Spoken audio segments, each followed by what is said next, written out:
SpaceX and Tesla CEO Elon Musk recently said that the 1969 Apollo 11 moon landing mission was an anomalous situation.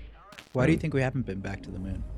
Well, I think another way of thinking about it is that the fact that we were able to go to the moon in '69 was such an anomalous situation.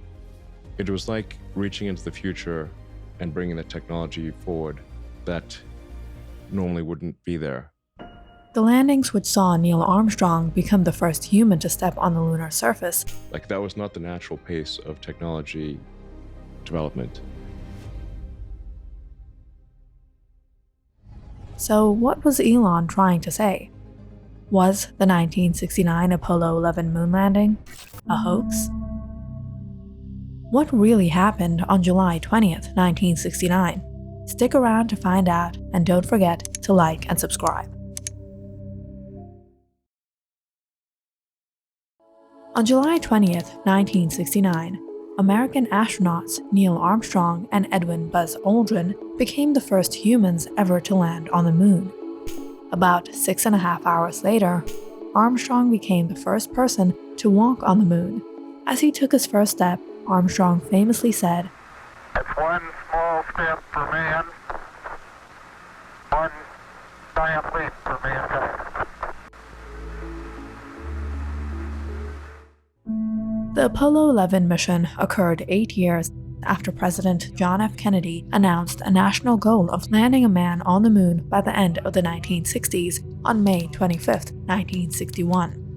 I believe that this nation should commit itself to achieving the goal, before this decade is out, of landing a man on the moon and returning him safely to the Earth. In the 1960s, the United States was still trailing the Soviet Union in space developments, and Cold War-era America welcomed Kennedy's bold proposal.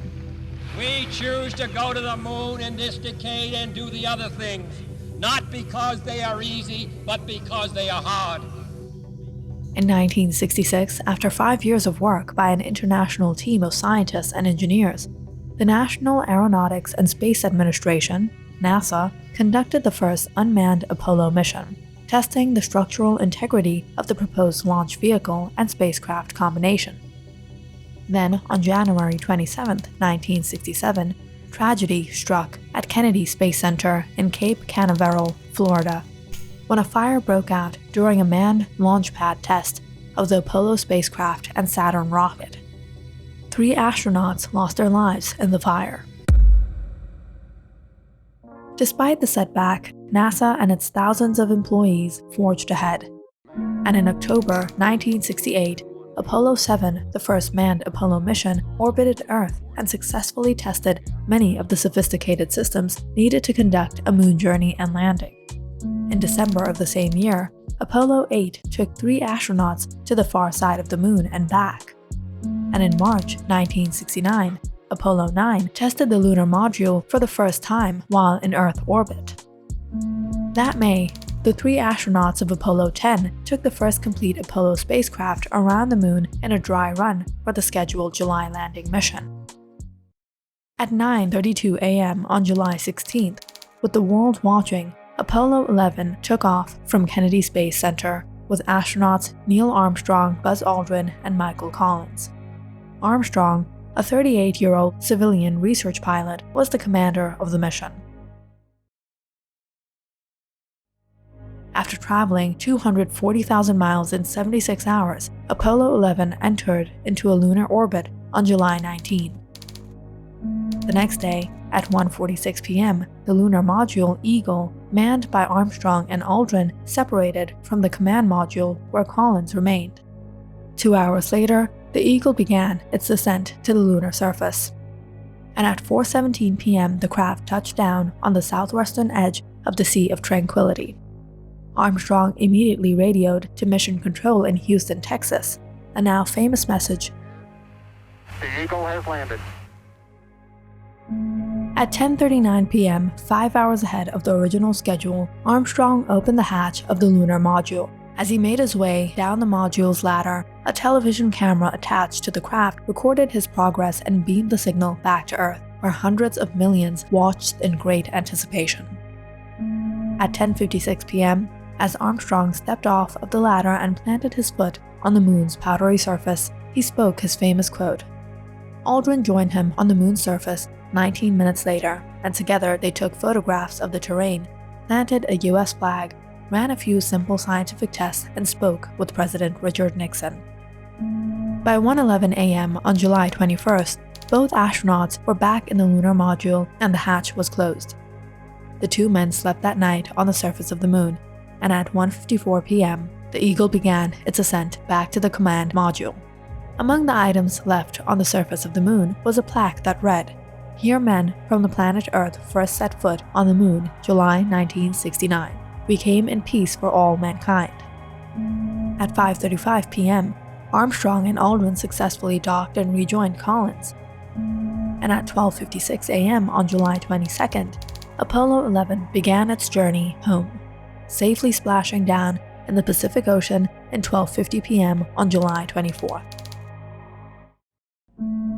So, how many times did the US land on the moon since then? Elon Musk agreed on the podcast that it was weird that the US had not returned to the moon's surface since 1972. I think the last landing was maybe 72. Wow, that sounds weird that we'd be so much more advanced now and we haven't gone back. I agree. It's totally weird. The Apollo 11 moon landing in 1969 was a huge feat of human endeavor. It was a moment that the world had been waiting for. Apollo 11 was followed by 6 further trips to the moon, 5 of which landed successfully. 12 men walked on the lunar surface in total. But in 1970, future Apollo missions were cancelled. Apollo 17 became the last crewed mission to the moon for an indefinite amount of time. The main reason for this was money. The cost of getting to the moon was ironically astronomical. The last crewed mission to the moon, Apollo 17, taking place between 7th and 19th December 1972, was a 12-day mission and broke many records: the longest spacewalk, the longest lunar landing, and the largest lunar samples brought back to Earth. Harrison H. Schmitt was the lunar module pilot, as well as being a geologist. He was joined by Ronald E. Evans as command module pilot and Eugene Cernan as mission commander. Apollo 17 was the only Apollo mission to not carry any astronauts who had previously been test pilots. After the cancellation of Apollo 18, the Apollo mission Schmitt had originally intended to go on, the scientific community lobbied that he be put onto Apollo 17. Cernan was the last to leave the lunar surface, and therefore is the most recent person to stand on the moon. As he descended to the lunar module, he said, This is Gene, and I'm on the surface. And as I take man's last step from the surface, back home for some time to come, but we believe not too long into the future, I'd like to just let what I believe history will record, that America's challenge of today has forged man's destiny of tomorrow.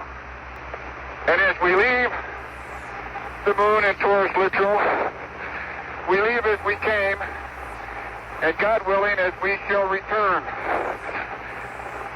with peace and in hope for all mankind.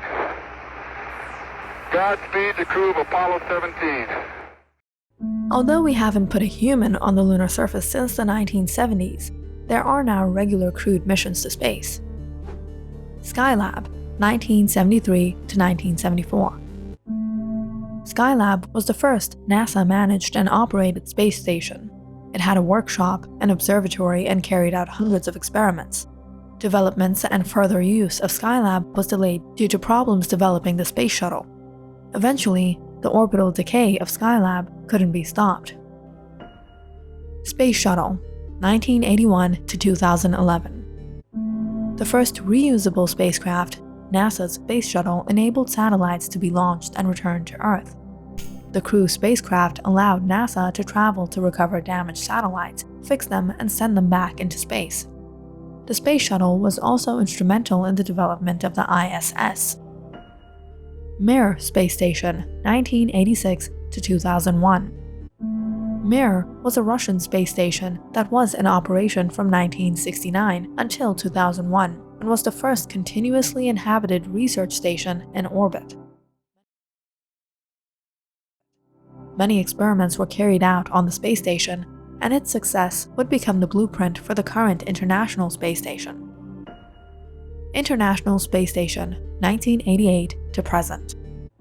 The International Space Station, or ISS, is a continuously inhabited artificial satellite in low Earth orbit, a joint project between the USA, Russia, Japan, Europe, and Canada. Astronauts aboard the ISS carry out various experiments and live on the station for about 6 months at a time. When the moon landing took place in 1969, Kennedy's goal had been achieved and his deadline met. However, with the goal achieved, NASA faced large funding cuts, making the future of the Apollo missions untenable. There had originally been 20 Apollo missions planned, but technological and research-based missions were not seen as important as the achievements of the moon landing itself, and the final 3 missions were cancelled. Apollo 11 was a political statement in the midst of the space race, and once it had been made, the necessity for more missions to the moon was gone. Recent NASA Administrator Jim Bridenstine highlighted this when he described the space race thus. And this was a contest of political ideologies. It was a contest of economic ideologies. It was a contest of technological prowess. And in this great contest of great powers, the United States of America was determined to win. Going to the moon was hugely expensive. Originally, Kennedy's government had estimated $7 billion. In the end, the total cost was $20 billion. There was also less national support. The Apollo missions had all taken place against the backdrop of civil unrest in the US, and the large amounts of money being spent on space travel became a point of contention for the American public. As the Cold War thawed, the Strategic Arms Limitations talks, SALT, meant that missile production, including those used for space travel, was drastically reduced. Future plans to go to the moon are also driven by money. Whilst the Apollo missions saw astronauts live on the moon for only a few days at a time, journeys to the moon in the 21st century would focus more on the creation of lunar bases or satellites.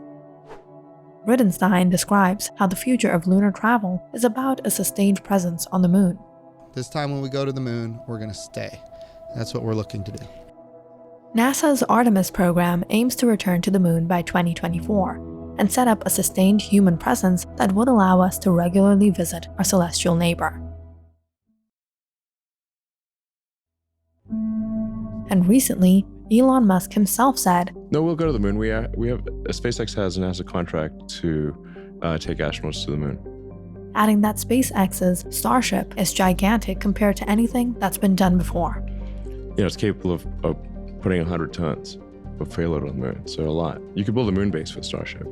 So we can go way beyond what was done with the Apollo program. The billionaire entrepreneur said, SpaceX would take astronauts to the moon before it took them to Mars. Would we build a city on it or not on the moon? I think we should build a city on the moon. It's closer, and on Mars. If you liked our video, don't forget to subscribe and follow our channel for more videos like this one.